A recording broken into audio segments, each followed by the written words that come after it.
just a bloke in a bar. What is up, ladies and gentlemen? Welcome to Packer Up, boys. And listen, I got to apologise. Now, this apology, it's not that sincere. You know why it's not sincere? Because you would do the exact same thing if you were in my position. So anyway, I'm just flicking through my emails a couple of weeks ago, and I see an email from LG. And I go, okay, is this like a real email, or is this one of those weird, like, I don't know, you've won some random LG? Anyway, it's a real email. It's a real email. And I'm going, okay. So I'm flicking through, okay, real email. And they go, hey, would you mind us if we sent you a 100-inch, top-of-the-range, cutting-edge LG TV, Ultra HD, all the good stuff, before Origin 3 so you can watch Origin 3 on it? And I said, I honestly thought it was taking the piss. I'm like, this is not real. This is not real. Anyway, so we get through the conversation. It's real, all right. So what do I know?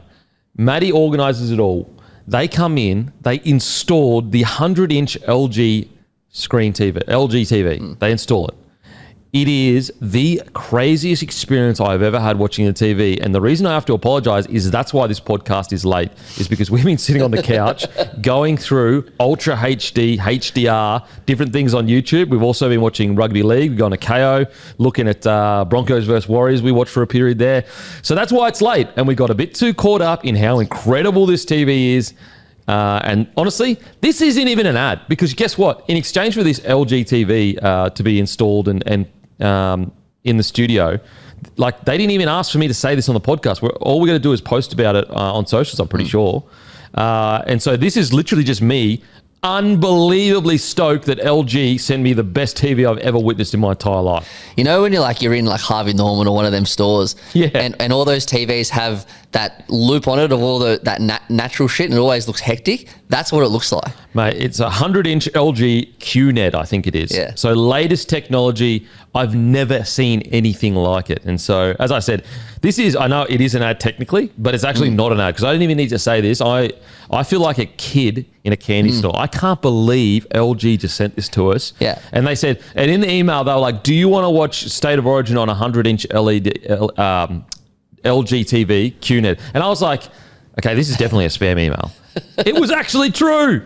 It was actually true. So we get to watch Game 3. We always do the review straight after. We'll be watching Game 3 on a 100-inch LG QNED. I cannot freaking believe it. And the guy, the delivery dudes that come in this morning, they were like, because they took down an old TV, and they were like, yeah, this TV is significantly better. And they're like, oh, do you want us to set it up for you? And I was like, yes, absolutely. Please set it up for me. And yeah, they got it all going within, I don't know, he got here at 10, and by I think 10:40 he was out of here. It is just like, I can't stop smiling from ear to ear. So a massive thank you to Lara. Shakira also part of LG that sorted it. I'm just like, obviously, sorry, they're a company that represents LG. LG would handle a media company that would then reach out to people. Massive thank you to these women that sorted this for us. I like, honestly, it's the same. I'm not even like, as I said, guys, I don't need to say this up. It's not even part of the agreement. I feel like the same as when, in Christmas, when you would unwrap like your Christmas present, it'd be like a Super Nintendo. Super NES, I was about to say. A Super Nintendo. That's what I feel right now. Like, I cannot believe, like, I'm a tech junkie. I love this stuff. And we've got one sitting there, the best. Oh my God. Anyway, sorry guys. So that's why we're late. Man, don't forget, guys, I am heading across to Vegas, July 14th when I go, but guess what? It is confirmed. Me and the big fella, Willie Mason, are both heading across to Vegas for Zoo vs. Fundora. Lukey's going across too. So fingers crossed. I'm trying to organize a lot of Levels Bloke content for you guys, because that'll be sick. That'd be sick. So I'm trying to organise it over there, and I'm going over for the huge fight, Zoo versus Fundora. But anyway, let's get into it. How you going, Matty? I'm good. I watched some I watched that. Have you seen the Travis Scott doco on Netflix about the? Don't spoil it yet, because I want to watch it, because I cannot believe how that bloke is just like, that whole thing happened and he just was like, yeah, a year later I'm back doing festivals and everything's normal. Look, this isn't a spoiler, but it's a half spoiler. You're going to get more angry. Mate, it's horrendous. It's outrageous. Any other person, anyway, I'll wait to watch it. I was supposed to watch it with the wife, but once we've had, man, it's been all hands on deck with a newborn. Not with a newborn technically, it's just been a little rainy. The poor fella, his ear infection's hurting him. Kills you to see him like that. So yeah, mate, I can't wait to watch it. That's for sure. Just also weekly me telling people, go and watch Andor. It is the best. Honestly, look, maybe it's definitely recency bias. But seriously, no, actually, this isn't recency bias. It's as good as Game of Thrones season 1 to 4. As good as. It might even be better. Wow. I said it.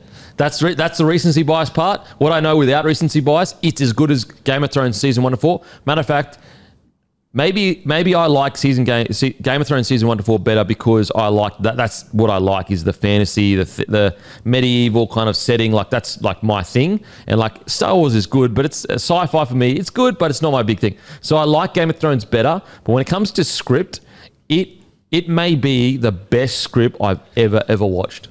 You might need to come back and rewatch it. Oh, bro, don't make me. Don't make me. Bring the wife, the kids, watch it on the bloody incredible LG QNED. So, yeah, weekly reminder, go and watch Andor. Wait, hang on. So is it coming out slowly? Because are you like... Mate, it's over. Ended a month ago. So it ended a month ago, and I assume you finished it a month ago. Yeah. And you're still talking about it. Exactly. That's what I'm saying. Listen, I am doing you a favor. Like, I message my brother once a week and I just write Andor until he watches it. So I'm going to keep saying Andor until you watch it, all right? Because if you like deep thinking, quality scripts, none of this childish nonsense, watch this show. It's one of the greatest shows I've ever watched in my whole life. It's got one of the greatest monologues, two of the greatest monologues I've ever, just seriously. Like, it's so good. Anyway, don't forget to like and subscribe, guys. Takes 2 seconds. Really, really helps it. And I cannot stress enough. It really does help the algorithm. If you just hit that like button, leave a comment or whatever. So do that. And also give us a follow on Sportsbet feed. I've got a bunch of different multis that you can copy. Matter of fact, I got to listen to this one. This multi, I reckon, look, it may not come off, but I reckon this is friggin' crazy value. So check this. So in the Melbourne Storm game, I am going Nelson Asafa-Sola, anytime try scorer, Sean Blaw, and Zach Labert. So only 3 try scorers. All 3 of them could definitely score. $94.50. That's pretty good. I like that. Little, and only, obviously, guys, only ever punt what you can afford. Just little fun stuff. Do not punt what you can't afford. That's silly. Make sure you get help if that's the case. Especially in buy-round footy. Like, these things always happen in buy footy. Like Nelson to score would happen in a buy round, for example. 100%. And then I got Roosters. I got Feketi anytime try scorer, Billy Smith and Fayunu, $80.50. Then I actually got a decent Broncos one. Jeez, that's all right. I know, that's what I mean, bro. I found some decent ones. Where's my decent Broncos one? There was a decent Broncos one that I had. Oh, I think it's decent anyway. Oh my God, I can't seem to find it. Anyway, go to my feed. You can see it. You can copy it. As always, guys, only bet you can afford. Don't be silly. Be smart about it. It's all just what you can afford to lose. Okay. Sexton signs with the Catalans Dragons. I am mind blown by this. Me too. This seriously blows my mind. I cannot for the life of me. So reportedly around 500K. I can't believe there isn't an NRL club out there that isn't going, okay, maybe we pay Sexton 400K, and at the worst, he's a reserve 7 ready to go. At the worst. And I just cannot make sense of it. Like, the only thing that makes sense to me is Sexton did have of those offers, but he wanted to go and live overseas for a couple of years. That's the only thing that makes sense. That is what I think happened because... Surely. Well, okay, let me think of one team, South. Crying out for a halfback at the moment. And like you essentially like 400K and he's getting paid 500K over there. Surely he'd take a 100K pay cut to stay in Australia in the NRL. And that's what I'm trying to think. Like I put myself in his shoes this morning. Cowboys. I was like, of course, there's definitely teams that are good. He's an NRL player. Yeah. He's 100, but I put myself in his shoes this morning. Like he got turf from the Titans, which was terrible. He's going through, even though he's playing well, he's going through some shit at the moment. He's still killing it. Still killing it. So credit to him. Him and his missus were probably just like, you know what? Let's just go to the south of France for 2 years. Maybe. Has to be that. Like, because if I was him, I'd be like, that'd be hectic. But the problem is you go over there and if you don't kill it, oh yeah, you're done. It's a risk. You are done. You're not coming back to the NRL. I mean, maybe, but unless you go really well. And also, like, mate, the Super League, I don't know. Like, how, you just don't know what's happening with the Super League. Well, the guy he's replacing, Luke Keary, has pretty much been shitting all over it. Like, he's been saying it's how bad it is. How bad it is. Well, he's leaving. Yeah, Keary's leaving here early. He got sanctioned for it, and apparently Catalans have gone really bad. So I'm sure the Super League people are going, hang on a sec, you aren't even killing it, and you're saying we're bad. So that's the only thing that makes sense, because for the life, like, honestly, I'd have him at the Broncos any day of the week for $400K to replace Renault after Renault moves on. Look, don't fall in love with this narrative about, like, look, to make it comfortable with Bulldogs fans, let's just pretend that it makes it more palatable for Bulldogs fans to make out like Sexton hasn't been important to getting them to the top of the table. And you know how much I think that narrative is just run true, where people have gone, because I feel like there should be more shock at this. I really do. But I reckon people have just taken that narrative hook, line and sinker, that he's almost like the Bulldogs' problem to a degree. Go back when Drew Hutchinson came to the club, he was the starting 7, and see how you started off. And this is no knock on Drew Hutchinson, it just didn't seem to work out. You brought in Toby Sexton. That's what changed your season that year. So yes, is Toby Sexton the greatest 7 in the competition, or in the top 3, or even the top 10? Maybe not. But he still is part of getting the Bulldogs to the top of the table, because there are plenty other 7s you could put in there that wouldn't get to the top of the table. And so I just think that there's too many people that have fallen for this narrative that he's not as good as, the Bulldogs have almost carried him to this. If that was true, how come when they had another 7 in that jersey, they weren't on top of the table and they weren't going as well? That's nonsense in my opinion. Like, of course, that's just ridiculous. He has been a part of this side that's got them. Listen, if I had a 7 in my side that could guarantee me number 1 in season, like, that's good enough to be another NRL 7 for sure. For sure. I mean, even when he was at the Gold Coast Titans, he started his career really well there, and he had the most repeat sets of any 7 in the competition. And we all know about the Titans. Like, you can't judge whatever the Titans say about 7s. It's honestly, you just don't even take it with a massive grain of salt. Toby Sexton, Jamal Fogarty. Yeah, you name it. I mean, Aaron Clark's about to win Dally M13 of the year. He couldn't even get in their starting side last year. Anyway, sorry, Titans. Apologies for the drive-by. It has to be Toby Sexton. But then I go, unless he's got a contract lined up for the Perth Bears, it's like, if I'm his manager, I'm saying, that's a huge risk, bro. That's a huge risk. Once you leave the NRL, it's not so simple to just come straight back into it on a good price. Like, for example, even if he goes and kills it in the Super League, the most he's going to sign for is like $500K coming back. Whereas if he stays in the NRL and goes to another club and takes him into a top 8 or whatever, mate, he might get 800 to 900 grand. And like, he is extremely capable of doing that. I'm just thinking off the top of my head, like, he could take South in the finals. He could take, as you said, the Cowboys, the Raiders. They're crying out for it. Like, there's the Broncos. Broncos. We're not short of teams that it can happen. So I think you're right. I think it's a... You telling me that he couldn't jump into that Broncos side and guide them to a top 6 finish? Like, I thought there was at their best. I thought there was chat momentarily last year. Maybe just me wishing. Me wishing. Don't get me wrong, Kobe Black coming through, huge raps on him. But you don't want all the pressure on him. You want him to know that it's not all on him and that he can have an extra year or 2 if he needs to develop into it. So it must be his choice. I'm surprised at it though, because I just like the iron is hot. Like it's like right now, he's at the pinnacle of his career. It's the best he's ever been. He's taken the Bulldogs. Yep, they've gone in a different direction because they want to go to a whole nother level. But surely there are some really smart minds out there that look at Sexton and go, hey, listen, if he can just get even into the top 8, we'll be stoked with that. And also, he's only 24. He's 25 next year. Yeah, what about the Raiders? Even the Raiders are looking for a guy that's got a bit of experience that could go to the club and work with Sanders. The Dragons CEO today come out and said they're in the market for a halfback. Like, bizarre.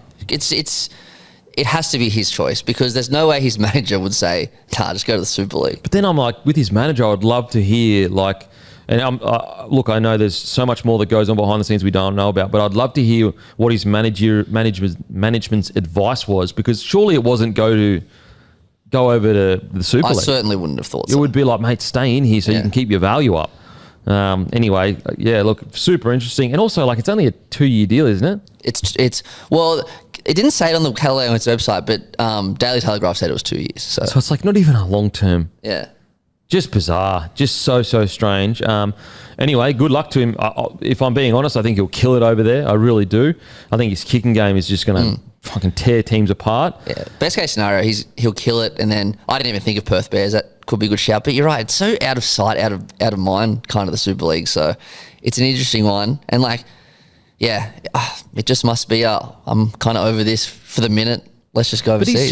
But that's what's weird is like, what Sexton has not been given enough credit for is essentially his own club has said, you know how you've gotten to the top of the table and you've completely turned this club around? Not good enough. You're gone. So his own club said that to him. Then he's had some like weird stories leaked about, you know, his ability. He hasn't skipped a beat. The mental strength and the good attitude that he is bringing to this Bulldogs side, whilst being told by the Bulldogs that you aren't good enough to take us to the next level, that alone is he's got a stronger mentality than most players in the NRL right now. Most players in the NRL would, and honestly, they'd have every right to be pissed off and be a bit frustrated, and it would affect their form. If anything, he's gone to another level. And he's not getting enough credit for that. He's not getting any credit for the fact that he's being told by his own club, you're not wanted, even though you got us to the top of the table, even though you continue to play really good footy, you aren't the guy that's going to take us to a premiership. He hasn't skipped a beat. He hasn't ever sooked. I mean, he's getting moved from 7 into the 9. He's never played 9 before in his life. Never a single bit of complaint. He goes in there, he rips and tears, he works his backside off. That he deserves credit for that. And it's not like he got told on Monday, all right, you're playing hooker this week. It was the 60th minute of a game on King's birthday. Yeah. You just go, oh no, the trainer's like, sweet, go to hooker. Yeah, go to hooker. Oh, okay, sweet. Yeah, no worries. Like there are so many players that would not cop that. And look, for better or worse, I know that in the perfect world, it's every player should just be yes sir, no sir, and do whatever the coach says. But we're dealing with elite athletes here. There's a reason why they got to their position. It's because they're competitive. It's because they believe in themselves. So, look, what I will say is I wish nothing but luck to Toby Sexton. If I'm being totally honest, I feel like he's been really unfairly treated by a couple of clubs now. Like, not unfairly. Probably not the Bulldogs because... At the Dogs, he's just kind of got the short end of the stick. Yeah, like it's not like they released him early. Yeah. You know, so that would be unfair. Them just saying he's not re-signing, not necessarily unfair, but super harsh. Super harsh. The Titans are just... That's whatever crazy. Happened in that situation. My God. So, yeah, wish him nothing but the best. And, mate, good on him for getting that big coin. 500K, living in south of France. I mean, the dream. I'm disappointed. I honestly am. When you texted me the news this morning... I was disappointed. I want to see him in the NRL. Yeah, I'm with you. Don't forget, guys, grab your Grumpy Coffee. Go to grumpycoffee.com.au. Beautiful, beautiful coffee, guys. It's got an 85 cup rating. And also, we've got whole beans, we've got ground, and we've got pods as well. And it is a beautiful coffee. What I will say is, very rarely, once you do buy Grumpy Coffee, very rarely do people message and say it doesn't taste good. Matter of fact, I've never ever got a message saying it doesn't taste good. So it's a bloody good coffee. Our roaster, he's got 15 years of experience. He's owned two of his own roasteries as well. So he's one of the best in the business. We've got obviously our beans are from like Colombia, PNG, what else? Guatemala and Brazil as well. And we make sure in most cases we go direct to farm. And hopefully we've got some new blends coming on the way as well. Yeah, so we're 85 out of 100 in the cupping score.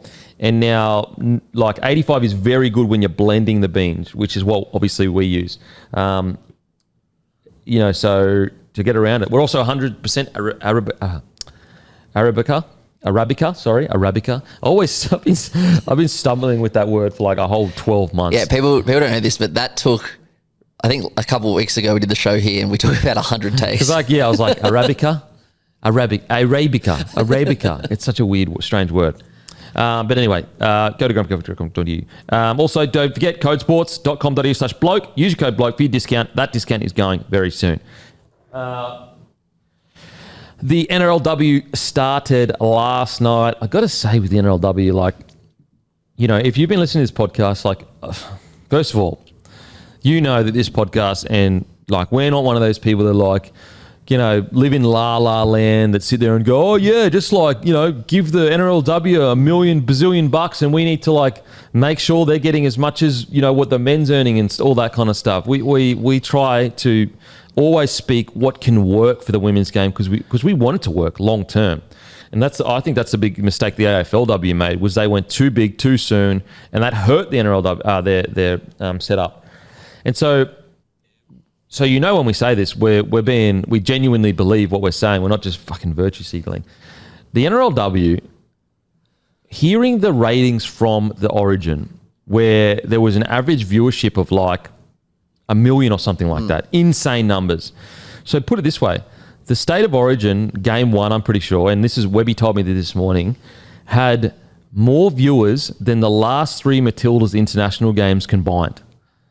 Now numbers are starting to make sense, because like it was always the case for me with the NRLW is when the numbers make sense is when we should invest heavily in it. The numbers make sense now. There is a clear evidence. Like some of the NRLW's club games on KO were getting close to some of the lower AFL games, AFL, the men's games, NRLW. So there is a demand for the NRLW on TV watching it. And obviously the game last night was great, 18-16 to the Eels.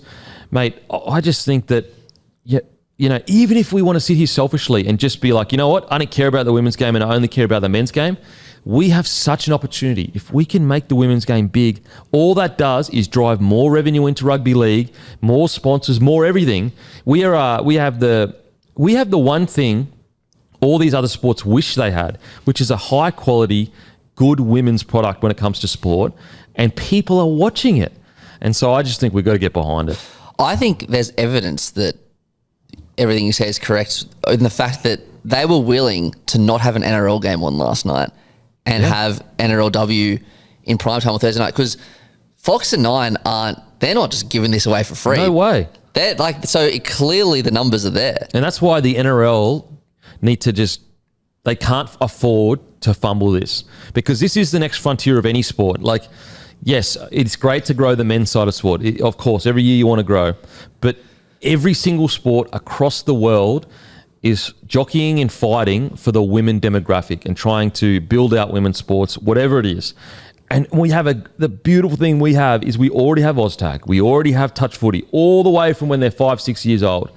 And we've got this product that people are watching. Like, even if you are the biggest hater of NRLW, for some reason you're just like, nah, no way, don't want to have a bar of it. That's fine. But that doesn't change the fact that people are watching it. The numbers are good. Some of these games are getting 500,000 views. Put it this way, netball, for example, it's been professional for quite a while, they would kill for the viewership that the NRLW has. Kill for it. And I just want to remind you guys, State of Origin Game 1 had more viewers than the last 3 international Matilda games combined. Think about how much money has been put behind the Matildas. Now, granted, it doesn't compare to that crazy World Cup run. A, it's a World Cup. B, it's a national side as well. It's a national side. And so we have this NRLW that is in its infancy. I just think the game needs to go, you know what, we need to go all in with it.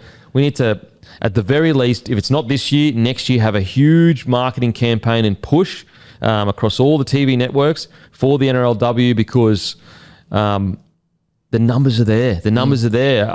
If the numbers weren't there, I'm not one of those people that just go, oh yeah, let's just do it because I want to look like good in front of everyone else. No, it's got to make business sense. NRLW is a business. It's making sense. It's making sense. They copped flack a few years ago for not having 3 Origin games quick enough, or only starting the NRLW with 4 teams or 6 teams. If they were just virtual signaling, as you said, let's just do this, they would have made the mistake that the AFL did and put in 18 teams immediately. They haven't done that. They're not even at 16 or 17 teams now.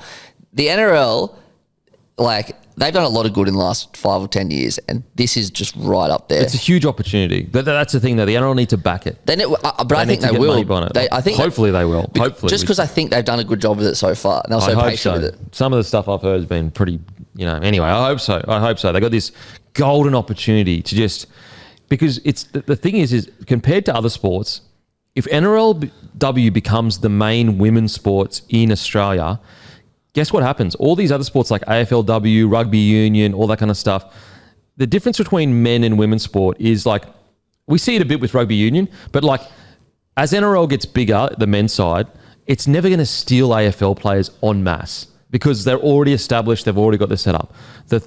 Because women's sport is so young in regards to the professionalism side of it, if NRLW just goes head and shoulders above everyone else, it will steal all the talent. And matter of fact, if you want a chance to battle it out in Victoria, the only way we're going to do it, seriously, is through the women's game. It's actually not going to, like, we're never going to, bro. Oh, that's done. Never happening. Never going to happen. Yeah. We are never going to beat AFL in Victoria. They're never going to beat us in Queensland and most likely New South Wales as well. It's just not going to happen. There's too much money involved, too many powerful people. However, if you have a high quality competition and you can offer 30 people, in Victoria, 2 teams or whatever, the opportunity to train full time and be a part of a nationally broadcast competition as well, all of a sudden those AFLW players that aren't full time or the quality isn't good or it isn't on TV, they go, well, I'm going to go play league. And you know how I know that? You can go look at all the rugby union players that play in the 7s that instead of going to 15s, they go to NRLW now. A lot of those girls come across to the NRLW now because of how good it's going. So we just got this huge opportunity to back it in. Granted, we've already done that. We've invested heaps. I get that. But I just think that we need to go all in on it. Really, really go all in on the NRLW. It's the next frontier of sport. It's a lot of easy wins as well. It's a lot of easy wins to grow a demographic. There's so many sponsors that want to get on board. And I'm not saying throw silly money in it. Don't be smart about it. Just continue on the pathway that we've been smart about it. We haven't expanded too far. We haven't been silly. Because the numbers I'm hearing in regards to the viewership, it's crazy. Genuinely, it's just crazy. So hopefully they do it. Hopefully they get around it. I think they will because, I think they will, but I think I've said this before. Like my group chat, 3 or 4 years ago, maybe not so much like the NRLW, like just a random round game, but definitely State of Origin 1, 2, and 3. It was as active as it would be any other game. Yeah. On those, and these are just my mates who 5 years ago would never ever have thought about watching something like 100%. that. And that's why, like, if we just put in a better system and a better structure in place for the game, it can just it's really the new frontier. And to think about, like, imagine put it this way: imagine if you could go back 100 years or whatever, where sport was so, like, it's in its infancy when it comes to professionalism, and you had an opportunity to put all your chips in rugby league to beat AFL and to win that initial battle. We have that opportunity now with NRLW. We have the opportunity to win that because we're in the really starting phases of professional sport with women. If we go hard now and win the battle, we could literally knock out all other women's sport in Australia other than maybe soccer with the Matildas and be the number one sport for women in this country. And all of a sudden, that is just like a gold mine, an absolute gold mine. And like, massive credit to all the girls, like all the hard work, part-time, having to work a full job and then, chasing your dream. And then the girls 10, 20 years ago that weren't even getting paid for it. So it's just so good to see where the game has gotten. Well, 10, really 20 years ago, they did get paid a tiny amount, but they basically they had to pay their own way to go overseas. Yeah. And to be fair, just like the men's game quite a while ago, like the men for 100 years were not professional. Well, it's crazy looking at like old KOs, which I've been doing heaps lately, and like it would just say like a player would come up, and then instead of having stats, it'd say what their job is. What their job is, yeah. So, it's a natural progression of any sport. And, the men, I think it was 100 years. And the first time the men got paid, it was Australia versus someone else, and they demanded a cut of the tickets. So it was like about 100 years where they played not professionally. Hopefully they can get behind it, hopefully. Don't forget, guys, use code ELI, ELI, for $7 off Chinese, and a massive shout out to the local legends on Menulog. Goal kicking, Zach Lomax is set to retain the goal kicking duties in Game 3. Since he's got 8 from 10 across 2 games, also nailed 3 from 3 in the decider last year. Is he 8 from 10? For para. Oh, was going to say, I thought in the second game he missed nearly every one. I've written that horribly last 2 games. Last 2 games since Origin 2. Yeah. Man, hearing Sowie, he actually said it off air. I wish we had talked about it on air. But he reckons the Origin balls are different. Not like they weigh the same, but apparently they've got extra sponsors on the edge of the ball, and that paint makes the ball fly differently to a normal NRL ball. And also on top of, apparently the Origin balls don't get used in warm-up, so they're not kicked in. So that's why you're seeing this. I know people tried to make a joke about what Joey was saying, but I think Joey was right. I think the balls were different. Not that they was intentionally or whatever, but I think they just felt a little bit different. Because for Lomax and Cleary to just struggle, I know Holmes kicked well, but like for them both to struggle suggests to me that didn't feel right for them. Well, if Sowie and Joey are both saying it, like 2 of the best kickers of our generation, there's got to be some legs in that. Got to be something. That's it. Yeah. Seriously, there's that, and like it was. I know Val kicked superbly in game 2, but it was pissing down rain, and it's not like Lomax. I know we want him to get 100%, 80%, but like one hit the post, one shaved the post. Like it's not like it was horrendous. Yeah. Man, the pressure he's going to be feeling for that first kick. Holy heckers. Yeah. Oh, man. Good stuff. Okay. NordVPN, to get the best discount of your NordVPN plan, go to nordvpn.com/blokeinabar. Our link will also give you 4 extra months on the 2-year plan. There's no risk with Nord's 30-day money-back guarantee. The link is in the show notes. What's your algorithm looking like, mate? My algorithm, there's 2 very, very important test series going on at the moment. England versus India, which is beautiful timing to watch. Starts at 8 p.m. And then Australia versus West Indies as well. So my algorithm is actually the great cricketer who I love the great cricketer so much at the moment because obviously I don't watch Australia versus West Indies because it's the middle of the night. Like they give a nice 20-minute recap after every game. Same as England versus India. But I watch all their clips and they're doing like a tour around England at the moment. So my algorithm at the moment is all the great cricketer. That's all it is. Yeah, which I'm absolutely loving. Yeah, they're so funny. They're so good. So good. They got the circus now too as well, which does all sports. Yeah. They're just so talented. Like seriously, some of the stuff they come up with is just outrageous. I'm at a point now where I've decided with a couple of the boys that like next year when they do tours, I'm going. Yeah, 100%. Yeah, they honestly all the success they have, they deserve. Like sometimes I listen to podcasts and like. Good on people for trying, but you're just like, you're okay to listen to.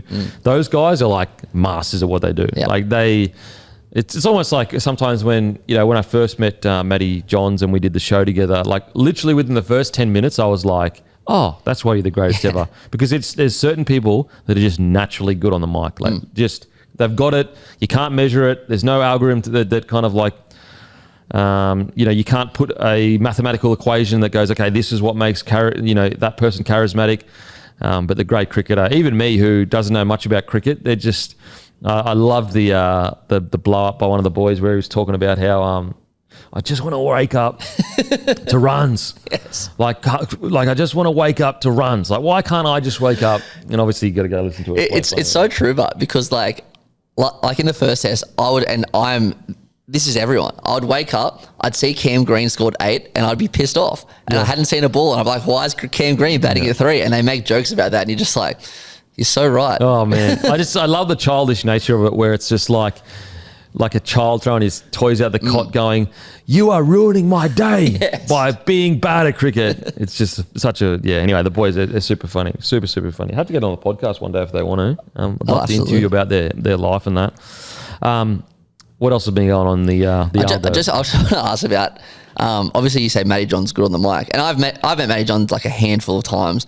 Every time I've met him, his ability to just hold a room, I've never seen it in my life. Never, like literally never. We joke about the running shape at the Caxton, which was a couple of years ago now, and it's seriously like except for you, none of us had really ever met Matty John before, and he just held that room.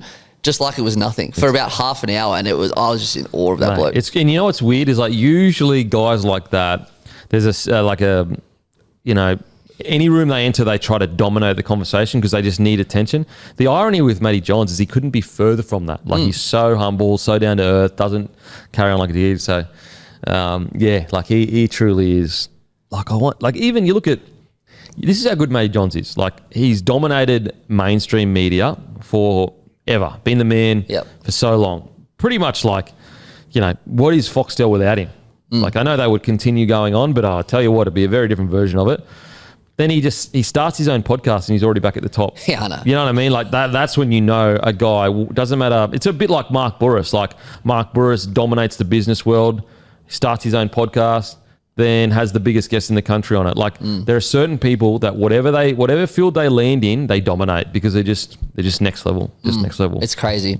Yeah, they posted the Johns family posted all their stats yesterday, and it's all thoroughly deserved. Like I a lot of my time is listening to Spotify is them at the moment. You know how much respect I have for the fact that like Matty tries to bring his family along for the ride. You know what I mean? Yeah. Like I just think that, and I know some people go, Cooper's only known because he's father or whatever. But it's like, well, what do you want him to do? Exactly. Do you want to, Cooper clearly likes media. He's clearly good at it. Otherwise, he's hilarious. Look, you can get your foot in your door by knowing people. Let's not pretend that's not the case. That's 100%. Just part of life. I'll tell you what, you don't stay in the room if you shit. You just don't. Like at some point, you get that opportunity. If you're not good at what you do, you get kicked out of the fucking room. Coops is obviously good at what he does. And so, I just love the fact that he's involved his family. Like his family is essentially the media company. Which is just, it's wholesome. It's awesome. It's wholesome, but it's such a great dynamic because Cooper's probably obviously the most like Matty, but then Jack could not be more different. Yeah, couldn't be more different. And then obviously you got Trish, who is honestly possibly the star of that podcast. So funny. So funny. It's a great dynamic. Yeah. What's your algorithm looking like? To be honest, it's still just Andor. Still just Andor. Trying to look at it now. I'll see what comes up. I'll tell you what I watched yesterday. Have you seen the Malice in the Palace doco on Netflix? Yeah. It's good day. Seriously. My algo is a little bit UFC because I just can't get over the fact that Ilia Topuria just fucking absolutely knocked the lights out of Charles Oliveira. Just so bloody good. So bloody good. Outside of that, my algo, I'm trying to think. What else I've been looking at? To be honest, because with the newborn and the second child, like we don't have time to watch movies at night because like the kid, we only just got born like a couple of weeks ago. Yeah. Be different if like, I reckon in like, I don't know, 2 or 3 months time when the newborn's a bit older and it can kind of like sleep in its own crib and all that kind of stuff. But at the moment, it's just all hands on deck. It's really just all hands on deck in the Kemp household. So haven't really had an opportunity. And I know we want to watch the Squid Games. We haven't had an opportunity to do that. Yeah, I'm up to the last episode. Yeah, don't say anything. Oh, no, I won't. Is it good? I love it. Yeah, okay. I love it, yep. And so there's all these docos. We want to watch the Astro World one. We were supposed to watch that weeks ago. So hopefully we'll try to get something done later tonight. I listened to a podcast recently. It's called Business Wars, and it was like going through pretty much a streaming wars. Netflix, HBO Max, Disney, et cetera, and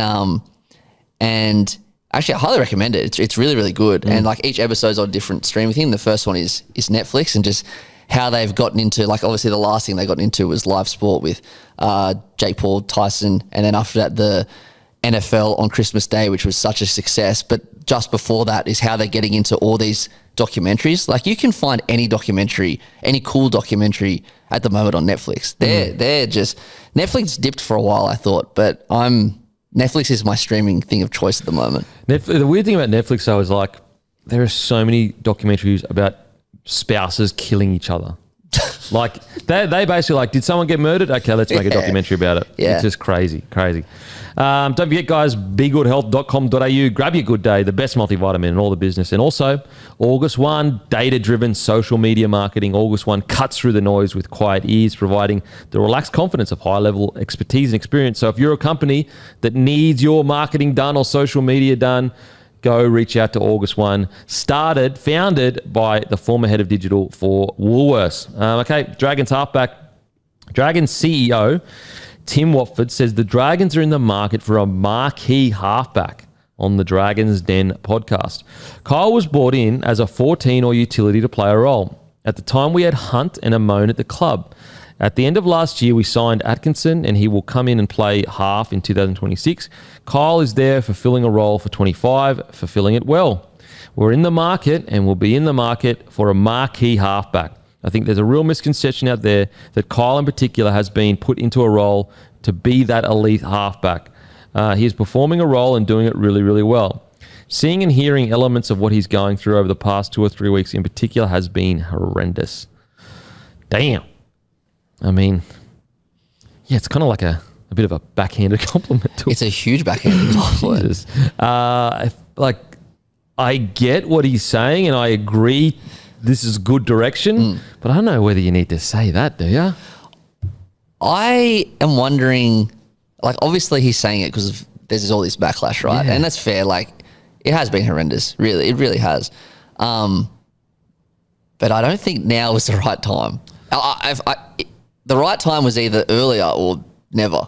Yeah, I just don't know. Yeah, oh man. Like, is it going to reduce pressure off Kyle now? I don't know if it is. I don't think also, so. like, it's okay for this to be the plan internally or even to Kyle and Shane or whatever, but I just don't know whether... Look, he's between a hard and a rock place. Rock and a hard place, because if he doesn't say anything, because that was my biggest concern. So it's a bit hypocritical of me to be harsh on him, because my whole concern was like, what's the direction? Like, surely they're not thinking, like, you know, respectfully to Kyle, like, I think Kyle's a great 14, but surely they're not going to expect him to go to a whole new level and take him into a top 4, top 6, or top, you know, maybe 8. Maybe you could get him to 8, but top 6 position. You know, so, like, I get what they're saying. It's just like, geez, that's harsh. But, like, in saying that, if Kyle already knows this, if he's already aware of it, then I guess that's fair enough. Yeah. Because it is, you can't really be too harsh on the Dragons right now when that's the whole point of the fans' backlash or whatever, is they want them to go into the market for the best 7 that they can find. So it's a bit hard to be too harsh on them. It is. My question now is, what does this mean for Ilias now? Is this completely now shut the door on Ilias? Man, the whole Ilias signing from the get-go to me was always a bit strange. It was always a bit strange. I don't know. I really don't know.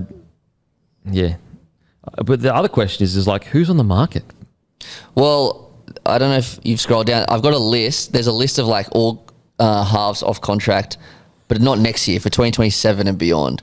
And there's not an overwhelming amount, put it that way. Jerome Hughes, who's never, like, that's not happening. Like, all the big names aren't moving, pretty much. You know, mate, it's a tough one. There is no one that's like, you know, obviously Adam Reynolds, he's a bit older, he's not going anywhere. He'll retire by then, most likely. Yeah. Kobe Black, like, you know, I guess maybe, but I doubt it. Well, surely the Broncos are putting their chips in him.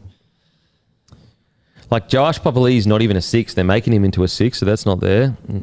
Jamie, like, yeah. And like Josh, he's not solving the Dragons' problems. Mate, you'd be better off doing what the Raiders did, in my opinion, and going and getting the best number 7 out of school. And then building towards that. Because, like, right now, this is 27 too, so it's not even next year. Yeah, it's 27, yeah. Whereas if you get the best 7 out of school and you just, like, develop the hell out of him, maybe he'll be ready for 2027. Because, like, right now, there's, like, I guess the strange thing is they're saying we're in the market for a marquee number 7. And it's like, there's no marquee 7s on the market, bro. So it's kind of like, yeah, look, maybe I'm being too harsh. Because then I'm like, well, is it just lip service then? You know, they're saying that so everyone quietens down, but it's like, in reality, what does that even mean? Like, there's no one there. Like, Jaden Campbell, is he even a 7? I don't know. Like, I don't think I wouldn't be signing him as a 7 if he was kind of my club. He'd be a fullback. So, yeah, look, I don't know where I stand with this one. I don't want to be too harsh on the Dragons because you can see where they're coming from. And the thinking is right. They do need a better half, but at the same time, it's... Yeah. And I do understand why, you know, they want to say something. Quieten the noise. Yeah. Yeah. So it's a bit too harsh to be harsh on them at this moment, in my opinion. But it is a question of, like, mate, who are you getting? Like, there's no... I like the Raiders' tactic. They went out and got a bunch of young guys that were coming out of school, get them early before they make, you know, any first grade noise or whatever. I think that's probably a good tactic. Surely in the Illawarra, there was a gun 7 somewhere coming through the ranks. There has to be. And that's where you just go, mate, invest in that. Do what Ricky Stewart did. Get a gun forward pack to the club. Invest in the next 7. Because right now, none of these 7s are coming to the club. And because, like, the Dragons, they haven't been great. Well, they haven't been good at all at retaining junior talent in the last, call it 5 years. So, I don't know. They like Ricky Stewart's come out and pretty much said the same thing. We're coming after an experienced half. Who needs a halfback more at the moment? Well, definitely the Dragons. That's what I mean, yeah. Yeah, I don't know. That's why the Sexton situation is so weird. Oh, you should just... Oh, you went to the wrong Dragons. Yeah, very strange. But I hope they sort it. I really do. Oh, me too. Because, there's some of the stuff. That's the one thing that's just so frustrating. It's just like some of the shit that gets said online, you're just sitting there going, what are you thinking, bro? Like it's the good old quote of like, people are way too comfortable saying outrageous stuff on the internet. Now, does that mean that you shouldn't be able to say, you should be able to have your opinion, but my God, you should just like some of the stuff is just outrageous. Yeah, you can be critical, but like you can't be. I don't even know the word for it, but it's disgraceful, really. Yeah, some of the stuff you see on the internet, you're just like, you would never say that in person. Like you would never ever say, not from a fear perspective at all, just from a human perspective. Like you'd scream that in that bloke's face, would you? Yeah. Why would you say that to another person? Yeah, like you wouldn't. You'd be like, oh, mate, respectfully, you're probably not the guy that I'd have in that role. That's why, with Bloke, I always try to say things that I would say to people's faces. It's very easy to sit on a mic and talk shit. Very easy. No one's there to push back on you. The person's not there. You look all tough. Yeah, you're the man. He's saying how he feels. Would he talk like that in his face? Yeah. I doubt it. I highly doubt it. Yeah. It'd be very, very different. And if you did, then you're an idiot. You got to look at yourself in the mirror. Mate, most people won't. Yeah. Man, the amount of people I see where most people can't even speak respectably on the mic in a negative way and say it to someone's face, which is just weak as piss for me. If you're willing to say it on the mic, don't go when you meet that person, if they pull you up, don't go, oh, no, I didn't mean it like that. At least say, no, it's how I feel, mate. It's my opinion. Yeah. Even though, it's not a serious situation, but even the Woodsy situation, I saw Woodsy the day he said the Billy Slater stuff. The first thing I said to him was, Woodsy, bro, calling him a grub. Now, obviously, I didn't say it in an angrier manner where I was like, fucking let's have a crack. But I was like, bro, you can't call Billy Slater a grub. And that's just something simple like that, Yeah. Anyway, geez, didn't that just spiral out of control? Oh, I know. My God. Holy heckers. Okay. KO Sports, Fox League, exclusive games this round are Raiders versus Dragons, Cowboys versus Storm, Roosters versus West Tigers. The NRLW season starts last night. KO will be showing every game live and ad break free during play, and the FIFA Club World Cup playoffs are underway. Every game is live on KO. Quarterfinals this weekend. Teams have qualified, so make sure to check it out because the quarterfinals start this weekend, and it is do or die. It is do or die. Also, the British Grand Prix is this weekend. Lewis Hamilton is a reigning champion of the Silverstone and will be desperate to get Ferrari more points in the Constructors' Championship. Tune in this weekend to watch every practice qualifying session and the British Grand Prix race live on Fox Sports. Race is on 12 a.m. Monday morning Australian Eastern Standard Time. KO, get on board today. Just read a headline. Donald Trump announces White House will host UFC fight in 2026. Holy shit, bro. Yeah. We are living in a simulation. It's you know what's crazy? How nothing shocks me anymore. Imagine that headline 10 years ago. It wouldn't even pass a Hollywood script. Mate. And what's crazy is both sides reckon that the other side is leading them into the end of the world. You know, literally, you can watch a movie where the movie's about fascism, and the left will say it's about the right, and the right will be. That's how divided we've come. Where each side is genuinely claiming the other one is trying to lead them into the end of the world. Yeah, it's drastic stuff. Actually insane. It's actually insane. Wow, that's crazy, bro. I mean, I'll watch it. That's for sure. Bloody oath, I'll watch it. Bloody watch it. But jeez, that's. I mean, surely there's got to be some, that. There's got to be some kind of conflict of interest. So the first line, it's to celebrate America's upcoming 250th birthday. So it's a celebration of America, basically. But for the government to put itself so in the bed of a specific sport, surely there's got to be conflicts of interest and shit there. For example, if certain people in the government own shares in UFC or something, that's increasing its value drastically. I don't know. Surely that, hosting it at the White House, there's a conflict and it's not legal? Like, put it this way. Imagine if there was like, there's going to be a rugby league game, at the nation's capital in ACT. Do you reckon AFL would be like, yeah, no worries. The government can just put that on. Yeah, that's a good point. Yeah, that's a good point. Like, they'd be like, that's bullshit. You're the government where we all pay equal taxes to, and you're hosting a specific sport on the lawn of, Yeah, that's a good point. It's a good point. I think you're right. I guess just because, Dana White is like introducing Donald Trump at his rallies earlier in the year. Donald Trump's always at UFC events. I guess it can just pass the pub test. I know, but like it doesn't pass the pub test because the president's supposed to be impartial. Anyway, Jesus look, Christ. crazy. As I said, I'll watch it. That's for sure. I'll watch it at the White House. I wonder where they'll put it. So I wonder whether there'll be fans. Yeah, 25,000 fans. They'd have to build. They have to build something out in the lawn or something. That's crazy. So imagine if there was a rugby league.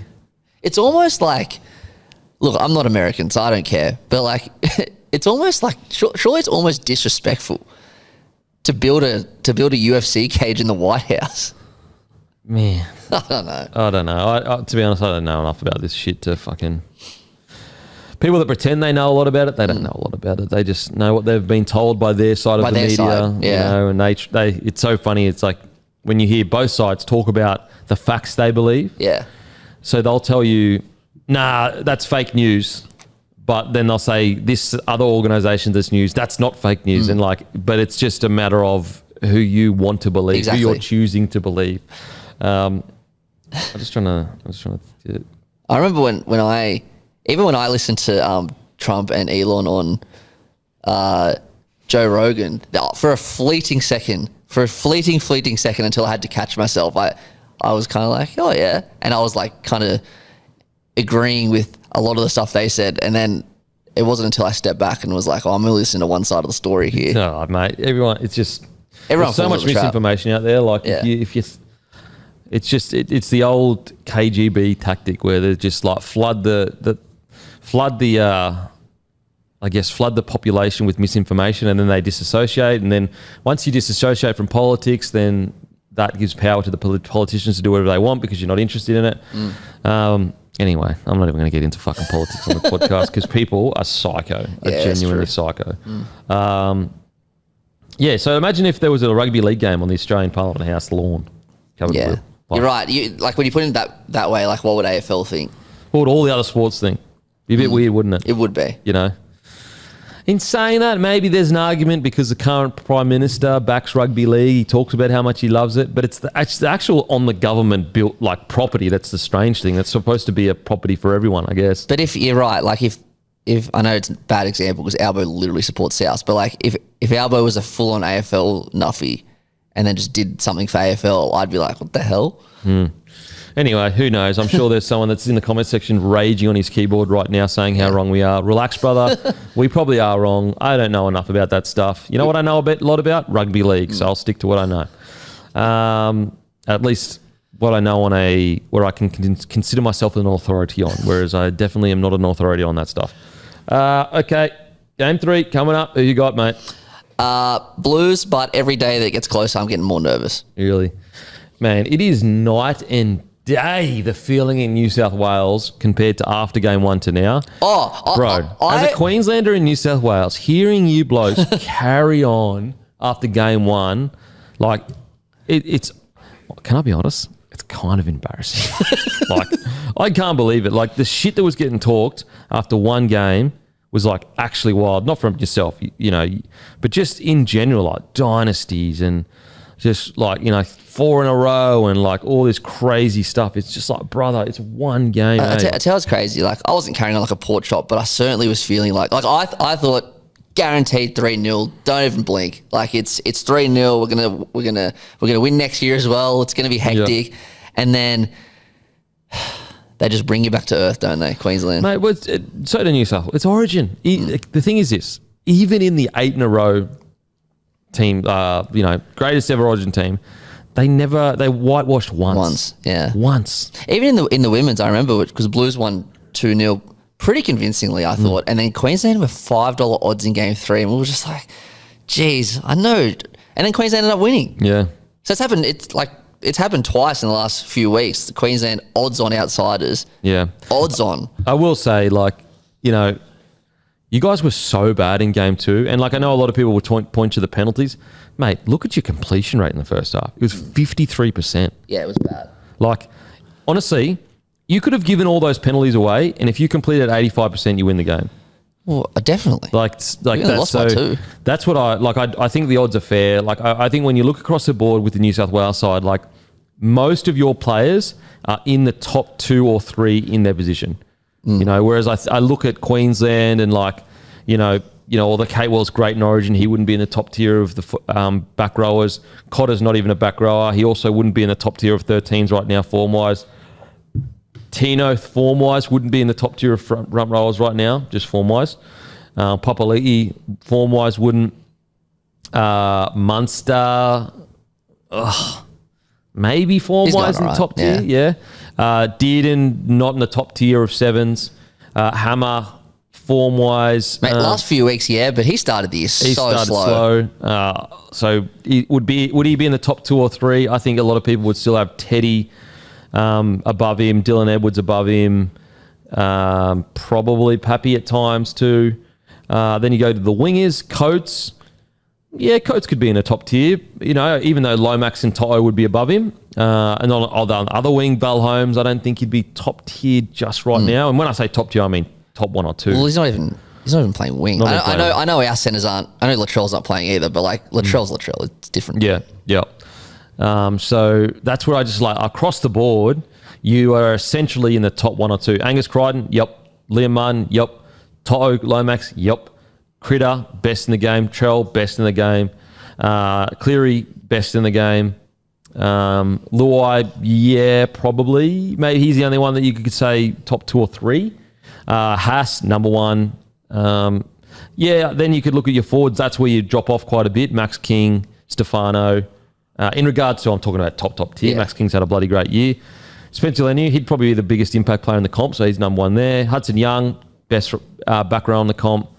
So you know what I'm saying? Yeah. Like, when you actually look at it like that, the odds make sense. Now, I have no doubt the odds make sense. I just think that if it's Origin, but, like, if Blues lose this game, what now?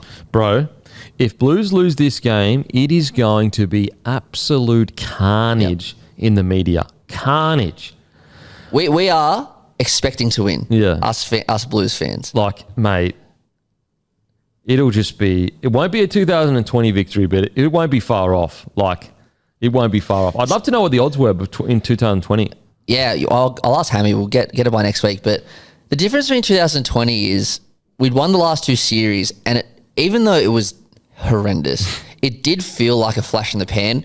We did come back next year and absolutely annihilate Queensland. It was COVID, and Wayne Bennett came back. There was all these things.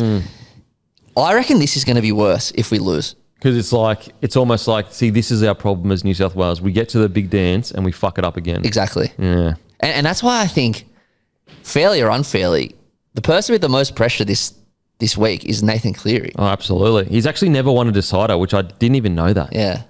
I think he's going to have a big one. I really do. Oh, yeah. But I think he's going to have a big one. I hope for his sake. Mate, I definitely hope for his sake, because holy shit, if you guys don't win, he's going, even if he kills if he plays 9 out of 10, he'll still cop it. Yeah. He'll still cop it. So, yeah, I guess we'll see. Origin, thanks to LG. We'll be watching on the huge TV. Yes. Okay, Broncos versus Bulldogs. I thought Broncos would be a chance, but just too many outs now. Like, I know, isn't like Arthur's out? Yeah, it's heaps of outs. Probably just go Dogs. And the Bulldogs just have a better system at the moment. But hopefully the Broncos can make it a tough one. Mate, the Dragons are paying $4.20 against the Raiders. $4.20? See, I reckon this is crazy. The Raiders are winning the comp almost. I reckon Dragons could win. $4.20 is fucking juicy, if you ask me. Because you just, like, you don't know with the Dragons. They sometimes turn up and fucking just rip. And, the Raiders could get complacent. And the Raiders are missing 2 of their best forwards. Yeah. Cowboys, like, the Cowboys are closer odds to Storm than the Dragons are to the Raiders. Which is just crazy. So, Cowboys, Storm, who you going? I'm going Storm, but again, who knows? Like buy round footy is so tough. Yeah. But I'm going Storm. Roosters, West Tigers. Roosters by a lot. The Tigers are 4-10, and so are the Dragons against the Raiders. That's crazy. Like Tigers are in bad form, and they've got no Luai. Like No Appy. no Appy. Jeez. Manly- no Talon de Silva. Manly, Rabbitohs. I'll go South, but I'm nervous. Alrighty, that is us done and dusted. Make sure to grab your grumpy coffee. Grab your grumpy coffee from grumpycoffee.com.au. And as usual, don't forget, July 20th, Zoo versus Fundora. I'll be over there, all thanks to KO. Huge fight. We'll go fuck ourselves. Thank you. Imagine what you could be buying instead. For free and confidential support, visit gamblinghelponline.org.au.